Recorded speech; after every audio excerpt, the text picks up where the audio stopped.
안녕하십니까, 백평입니다.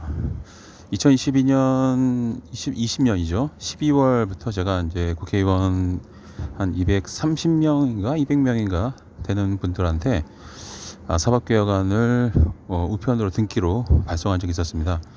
그 개정안은 한 A4지로는 한 20페이지 정도 되는 분량이었고요. 그리고 이제 그 중에서 가장 중요시 여겼던 거는 이제 사법개혁안 중에는 각급 법원장 국민투표로 선출하자 내용이었습니다. 판사를 국민투표로 선출하는 게 아니고요. 사법행정기관이 있습니다. 그게 바로 지방법원, 고등법원, 대법원입니다. 거기 대법원장, 그 다음에 고등법원장, 그 다음에 지방법원장, 이 사법행정기관장 같은 경우는 국민투표로 선출을 해도 전혀 문제가 없습니다. 왜냐면은 재판관은 독립적으로 재판을 할 수 있기 때문에, 심리할 수 있기 때문에, 그렇기 때문에 전혀 문제가 없습니다. 물론 이제 인사 점수 반영에는 뭔가 국민의힘을, 즉 그 주권자인 국민의 그 뜻을 반영하는 그 방법은 있겠죠. 근데 그게 이상한 게 아닙니다. 법이란 것은 우리 대한민국 구성원의 전체적인 사회적 합의가 법률로 구현이 된 겁니다. 주권자는 뭐든지 다 할 수 있습니다. 전 국민이 원하면요, 민주주의를 공산주의로 바꿀 수도 있고, 또는 공산주의를 민주주의로 바꿀 수도 있고요. 전 국민이 모두 만장일치로 원한다면요, 못할 게 없습니다. 그게 바로 모든 권력은 국민으로부터 나온다는 헌법에 명시된 규정입니다. 근데 아쉽게도 현재 검찰총장 출신의 대통령이 나오면서 그에 이어서 이제 또 법무부 장관도 검사 출신으로 이제 구성이 되면서요. 지금 청담 룸바 게이트 의혹의 핵심은 그거 아닙니까? 자신들이 같은 편, 즉 측근으로 여길 수 있는 그런 이제 로펌의 변호사들과 현직 법무부 장관과 현재 대한민국 대통령이 모여서 비밀스러운 회동을 하자는데, 그 중에 이제 10명이나 판사로 임명이 됐다라는 그런 의혹이 제기되고 있는 상황입니다. 이거를 단순하게 그냥 하나의 정치적인 이슈 또는 어떤 음모론 또는 의혹으로 감출 건 아니고요. 지금 진행되고 있는 상황들을 가만히 돌아보면요, 원래 대한민국 헌법상 헌법기관인 사법부, 행정부, 입법부, 이 세 개는 상호 견제와 또 권력의 균형을 이루게 되어 있습니다. 밸런스를 맞추게 되어 있습니다. 그리고 입법부와 행정부 같은 경우는 심지어는 구청장까지 국민투표로 선출하고 있습니다. 국회의원 같은 경우도 비례대표제 의원 말고 선출직 국회의원 같은 경우는 지금 70%인가요? 80%인가요? 직접적으로 국민투표를 통해서 선출하고 있습니다. 그런데 사법부만 그렇게 되지 않고 있습니다. 삼권 분립의 그 밸런스가 현저하게 맞지 않다는 생각이 듭니다. 거듭 말씀드리지만 판사를 국민투표로 뽑자는 게 아닙니다. 사법행정기관장을 국민투표로 뽑자는 겁니다.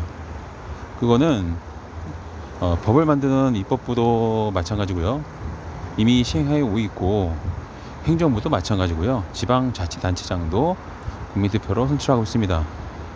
자, 그렇다고 해서 입법부가 엉뚱한 일을 하고 있나요? 아니죠.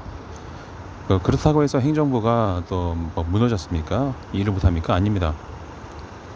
잘 굴러가고 있습니다. 가끔 범죄나 비리 의혹이 터지는 경우 있긴 하지만 그거는 개개별적인 문제이고요.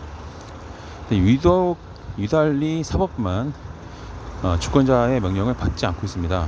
심판을 받고 않고 있습니다. 이게 문제죠. 지금 모양새는 어떠냐면요, 입법부를요, 우리가 보통 입법하면은 거의 전원 다 물론 이제 비례대표제 의원도 있긴 하지만 어쨌거나 그것도 큰 틀에서 보면은 국민이 전부 다 직접 선출한다고 볼 수도 있는 상황이에요.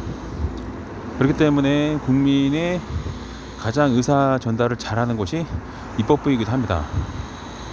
국회의원이 대체로 지역에서나 그 지역 구민들과 직접 소통하면서 그 지역마다의 특성 또는 그 지역의 목소리를 국회에서 들려주고 있습니다. 결국은 뭐냐면은 지금은 판사 임명에 검찰총장 출신의 대통령과 법무장관이 특정 로펌 변호사들과 비밀리에 회동을 하고 거기에서 판사 임명이 10명이나 됐다 한다면 이거는 어떻게 볼 수 있을까요? 사법부와 행정부가 손을 잡고 입법부를 휘어잡고 있는 거죠. 압박을 가하고 있는 거죠. 우리 대한민국 헌법의 가장 중요한 상권 분립이 무너졌다 이겁니다. 그 결과 어떻게 될까요? 헌정 질서가 완전히 파괴되고 있다는 얘기죠. 정말 충격적인 현실입니다. 너무나 충격적이죠.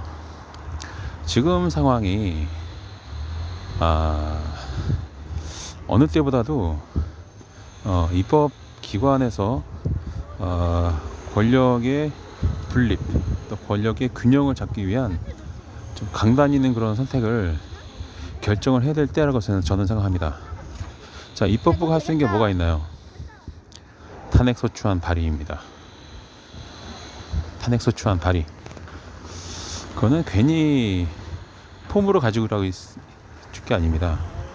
그리고 또 하나, 자, 밉던 싫던 짜증나던 지금 상황은요, 입법부의 100석 가지고 있는 국민의힘 같은 경우는 더 이상 입법기관으로 보기 좀 어려울 정도로 행정부 수장에게 완전히 기울어져 있습니다. 지금 같은 경우가 계속 지속이 된다면 민주당은 사활을 걸고 통큰 결단을 할 때가 왔다고 생각합니다. 굉장히 심각한 상황이죠. 저는 한동훈 법무부 장관이 국회에서 노웅래 의원을 체포할 수 있게끔 동의해달라고 연설하는 저 장면에서 어떤 것을 보았냐면 법무부가 국회하고 대등한 관계는 아닙니다. 법무부가 국회를 농락하기 시작했다. 이거는 심각하게 권력이 기울어진 겁니다.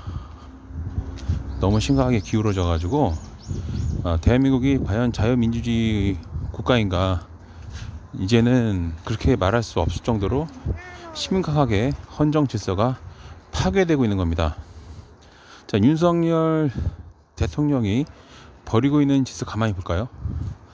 언론 자유를 완전히 묵사발 내고 말았습니다. 특정 언론사를 겨냥해서 페널티를 주고 불이익을 주고 있습니다.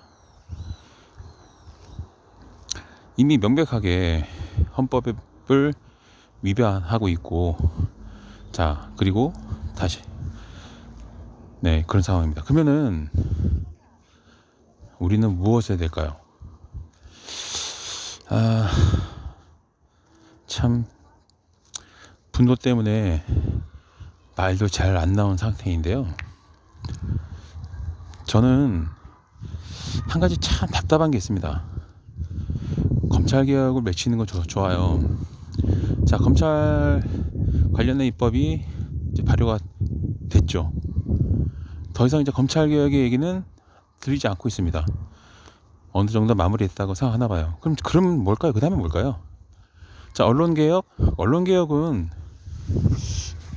말이 안 되는 말이에요. 왜냐면 기자 한 명 한 명이 다 바뀌어야 되는 거기 때문에 좀 어렵죠. 아니면 이제 법으로 뭔가 강제할 수 있으면 좋긴 한데 언론에 대해서 법적으로 뭔가 장치를 구현한다는 것 자체가 언론의 자유를 억압할 수 있는 그런 위헌적인 요소가 다분하죠. 그러니까 법으로 뭔가 하긴 좀 매우 제한적입니다. 언론이라는 게 참 구름과 같아요. 특정할 수 없고 근데 특정이 되는 참 이상한 이상한 기관도 아닌데 참 이상한 거죠. 언론이라는 건 참 기관이라고 보기도 어렵고 누구나 언론사를 설립할 수 있고 누구나 언론인으로 활동할 수 있는 이 상황이기 때문에 그렇습니다. 뭔가 강제적인 어떤 수단을 통해서 바꾸긴 매우 어렵습니다. 뭔가 굉장히 고도의 정치적인 그런 영역이기 때문에 입법이나 개정을 통해서 언론 개혁을 하기는 매우 어렵다고 봐요. 근데 한 가지, 지금 더 탐사 기자 4명이나 구속될 위기에 놓여 있습니다. 저뿐만 아니라 많은 분들이 이구동성으로 한 말이 뭐냐면, 검찰이 청구하는 건 뭐든지 다 자동 판매기처럼, 자판기처럼 압수수색 영장 내주고 구속영장도 오케이, 청구만 하면 무조건 도장 땅땅 찍어줍니다. 이건 명백하게 행정부와 사법부가 결탁했다고 볼 수밖에 없는 상황이죠. 그럼 사법부는 왜 이렇게 행동할까? 주권자인 국민으로부터 심판을 받지 않기 때문입니다. 왜 다들 사법개혁에 대해서는 아무 말도 하지 않을까요? 개혁을 그렇게 좋아한다는 분들, 사단법인들 차리고 유튜브에서 슈퍼챗 쳐먹으면서 후원금 엄청 받아 먹으면서 왜 사법개혁은 한마디도 하지 않나요? 제가 한동안 방송을 좀 뜸하게 했던 이유가, 그리고 지금 간간히 이렇게 영상 올리는 이유가 뭐냐면요, 사법개혁에 대한 언급 자체가 없기 때문이에요. 굉장히 무력감을 느낍니다. 그게 핵심입니다, 여러분. 사법부가 국민으로부터, 주권자로부터 견제를 받고 심판을 받을 때 권력의 분립이 균형에 맞게 있다는 겁니다. 이 밸런스가 무너졌기 때문에 지금 보면은 밸런스가 너무 무너져 있죠. 사법부는 도대체 성역이고 완전 비밀의 방에 들어가 있습니다. 투명해야 되는데 투명하지가 않아요. 100년 전에 썼던 그 법률 용어를 지금도 쓰고 있고요. 법치국가라고 하면서도 일반 국민들은 판결문을 받으면 해석을 못합니다. 무슨 뜻인지 알줄 못해요.